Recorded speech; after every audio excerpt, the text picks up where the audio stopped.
Ma principale faiblesse, c'est que j'ai aucune mémoire des dates, mais vraiment aucune mémoire des dates, ce qui me fait beaucoup de problèmes, pose beaucoup de problèmes à titre personnel et parfois dans le métier.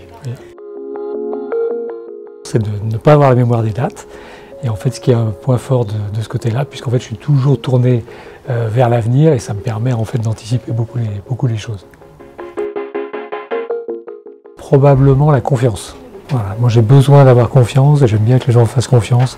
J'aime beaucoup travailler en équipe, donc c'est vrai que j'aime bien avoir ce côté-là de la confiance et pouvoir m'appuyer sur les gens.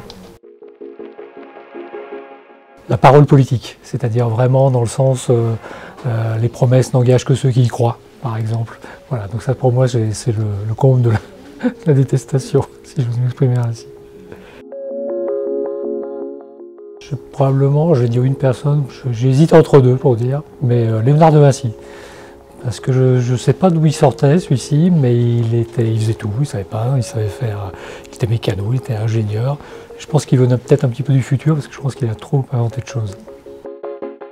Éric Tabarly, voilà, complètement différent, mais le côté voyager sur les océans et être en plein dans sa passion.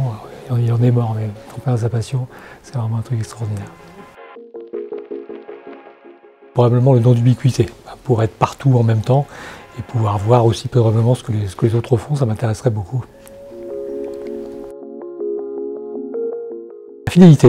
La fidélité, alors en amour sûrement, mais dans le travail et dans l'amitié. Je pense que c'est ce qui construit les réseaux et les connexions, et je crois que c'est extrêmement important. C'est no pain, no gain, voilà, et s'il n'y a pas de pain, s'il n'y a pas d'entraînement, eh bien on n'arrive à rien.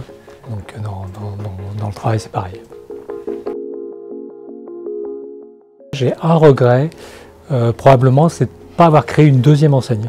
Plus orientée, très grands espaces, pas discount, mais de plus grande surface, voilà, pour répondre aux tendances actuelles. Ça c'est un regret. Probablement avoir une équipe, une très bonne équipe, voilà, un très bon réseau de pharmaciens. Je pense que c'est les deux points principaux qui m'ont permis en fait de déployer tout ce qu'on a fait. Quand je me suis assis dans le bureau, je me suis dit qu'est-ce que je vais faire? Et que là j'ai décidé d'aller voir les pharmaciens, d'aller voir comment ils fonctionnaient, et puis depuis j'ai plus jamais arrêté. Jacques Ambonville qui était président de l'ECP, voilà, c'est lui qui a créé Pharmactive d'ailleurs, entre autres, et Orkin, faut pas le dire.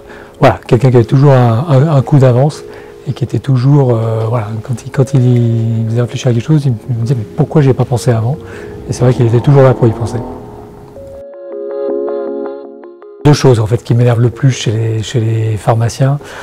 Un, qu'ils ont un complexe d'infériorité par rapport aux médecins, et je ne comprends pas pourquoi. Ça, c'est un premier point qui est extrêmement important. Et puis le deuxième, quand parfois ils achètent de la remise et pas des produits pharmaceutiques, ça, j'ai quelque chose que j'aime pas trop.